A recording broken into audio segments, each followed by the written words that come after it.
Hey everybody, welcome to another video from Homesteading Off the Grid. Today we're going to talk to you about getting free firewood through using the old barter system, the bartering system, the way people used to exchange goods and services.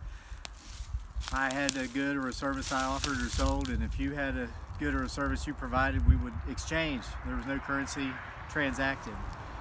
So if you've been watching our channel, you know that recently we had a massive windstorm here in our part of Virginia, and it knocked our power out for several days, and it did a lot of damage. And if you see behind me here, you see all these trees that were destroyed from this windstorm. They're all around us. I'm actually on my neighbor's property, and their power was out a few days longer than ours. You get a good view there of all the damage. So my neighbor and I were talking after the storm, and he was lamenting about how, you know, all these trees on his property were taken down. It's going to cost thousands of dollars to clear them up. And I offered to him, I said, well, hey, you know, we burn with wood, and they burn with wood too, kind of recreationally, not so much to heat their house like us. We heat predominantly with that wood stove in the winter. And I said, I'll provide the labor.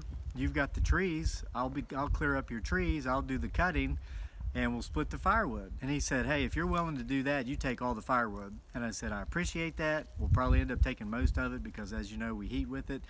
But you take as much as you want also. They have a beautiful fire pit in their backyard. They burn wood in the summer, and they have a couple fireplaces, and they burn wood there too from time to time. So I'm not going to take all their wood. It's their trees. It's on their property. They're really doing us a favor of letting us come over and cut them up and use them for firewood. So you see there was what we call a widowmaker in our part of the world. That was a tree that was dead and ready to fall and die when a stiff wind came up, and that's the kind that'll kill you if you're out in the woods in a windstorm. It'll just blow over and kill you, and your wife back home will be a widow. That's why we call those widowmakers.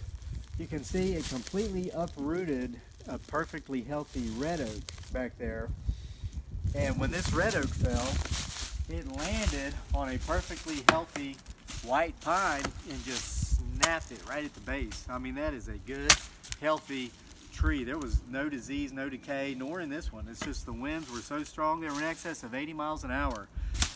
So we'll burn the pine at our fire pit on our campground. We use it for kindling to start our fire, but as you know, you don't want to burn a lot of pine because it'll clog up your flue.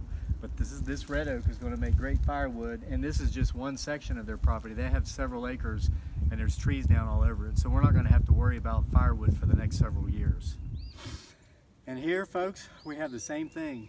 As you can tell, this is another red oak that our neighbors had uprooted by a strong wind that happened earlier this year. So you can tell it's been cut for a while.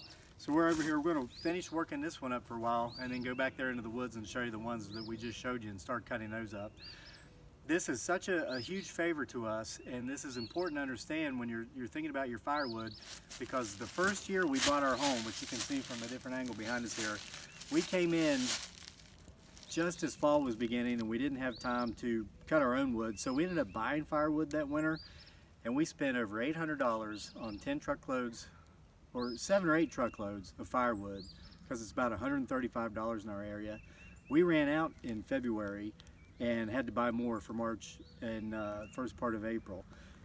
We know we spent more than $1,000 that first year in firewood. Last year we started cutting our own. We cut what we spent on it in half because we had half of our own cut ourselves. And then this year we spent nothing on firewood. Now I've been busy, but like the old saying goes, when you cut your own firewood, the blessing is it warms you twice. It's about 34 degrees out here today, and I'm going to be plenty warm enough cutting this firewood that's going to keep my family warm when we're burning it in the house. So always remember safety, wear your safety glasses, and you know, just drive around your areas wherever you live, and if you see a place where a tree has fallen on somebody's property and it's been laying there for a while, go up and ask the property owner, say, hey, my family and I burn with firewood. We see you've got this old tree laying there. We'll come cut this thing up, get it off your property for you for free, simply in exchange for the wood. The barter system still works. Okay, so if you enjoyed this video, please subscribe to our channel. You can see in the bottom right-hand corner of your screen, there's a place to click. It says join us. A little subscribe button will come up. Click subscribe, and make sure you check out more of our videos here at Homesteading Off the Grid. Oh, and another note, I mentioned it's 34 degrees outside. I did a video a while back on how to start your chainsaw in cold weather. I knew I was going to be cutting firewood today, so I left my chainsaw in the house all night. So even though it's 34 degrees out here tonight, or today, the chainsaw is already warm. So watch this. I gotta prime it.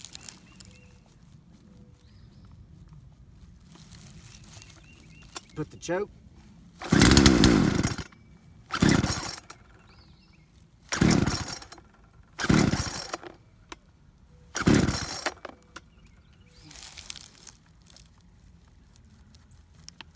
Prime it a little more.